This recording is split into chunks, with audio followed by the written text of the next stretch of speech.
Sa loob ng 1 linggo, kami ni Chief ko, huhulihin namin ang Subway Ghost. May naisip ka na bang magandang plano? Kapag nahuli siya sa loob ng 1 linggo, makakabalik ka na dito sa Subway Police. Chifa! Ang DNA nitong sigarilyo. Nag-match sa DNA ng Subway Ghost. Ano? Ibig sabihin nagmamanman siya sa bahay ng officer niyo? Ayoko rin maniwala. Kapag nahuli na siya, gusto ko rin sana na ipagsigawan sa lahat na girlfriend na kita. Imek!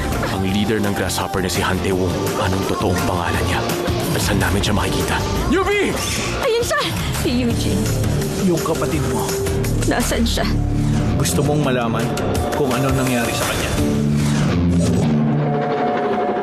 Tuwing alas 5 sa 5, Luzon, Visayas, Mindanao! tayong lahat ay panalo. Bigyan ng jacket dyan! Mag-enjoy and win.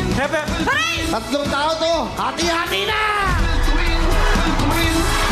Pumutok and win. Maraming salamat po sa inyo, Kuya Bill, saka sa Will to Win po. Ito ang programa ng bawat Pilipino! Will to win! Tuwing 5 p.m. Lunes hanggang Biyernes, dito lang sa TV5. Hello, Willie! Hello, Willie! Hello, Willie! Hello, Willie! Hello, Willie! Hello, Willie! Hello! Sino to? Manood, tumutok at hintayin matawagan dahil from Hello Willie, Hello 10,000, 20,000, 30,000, 50,000 o Hello Brand New sasakyan na. Dito lang yan sa programa nyo, ang Will to win! Lunes hanggang Biyernes, 5 p.m. Will to win! Tuloy lang sa pagtakbo. Narito ako, sumasabay sa'yo. Tuloy lang, prinsesa ko. Buksan mo lamang ang iyong puso, papadyak hanggang sa dulo. Padyak Princess, Monday to Friday, 11:15 a.m. on TV5. Parating na ang Barangay 5 Sugot Fiesta sa Davao para sa Katayawan Festival. Sakay na sa mga nakakaaling ng paanda sa mga stars na sina Joao Constanza, Jameson Lake, Kira Ballinger, at ang nag-iisang Miles Ocampo ng Padyak Princess, at Azzy Acosta mula sa Lumuga sa Lupa. Dayo na sa Doña Salud Covered Court, Retro Avenue, Barangay Sasa, Davao City. Makisaya, maglaro at manalo ng mga kaabang-abang na premyo. Barangay 5 Sugot Fiesta Katayawan Festival ngayong August 10 na. Dear Dabbercats, ano ang iyong kwento? Ano ang pinapangarap mo? Isulat niyo sa amin at handa kaming kayo ay makilala at marinig ang inyong kwentong maghahatid ng inspirasyon sa mga Dabbercats. Pwede rin personal nyong dalhin dito sa TV5 Media Center. Meron po tayong drop box dito. Hihintayin namin kayo, mga Dabbercats. Kaya simulan nyo na sa Dear 8 Bulaga.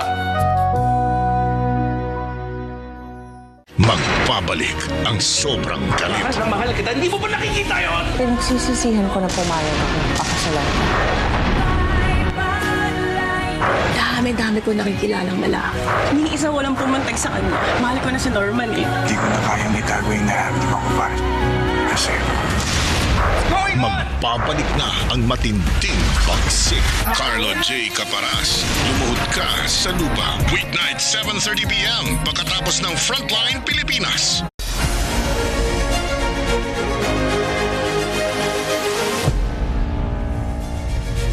Yan po ang live na kuha sa labas ng Batasang Pambansa sa Quezon City. Nakita po ninyo kalalanding lamang ng Bell Helicopter, ang Presidential Airlift Wing sa airstrip, sa helipad ng Batasang Pambansa. At maya-maya, ibababa na ang Pangulong Bongbong Marcos. Hindi natin alam kung medyo natagalan ba dahil maulan, bukas sa labas, hindi maganda ang panahon. So, pero mukhang on time pa naman sila, 3:30. Usually, ito naman yung oras talaga na lumalapag itong chopper ng Pangulo.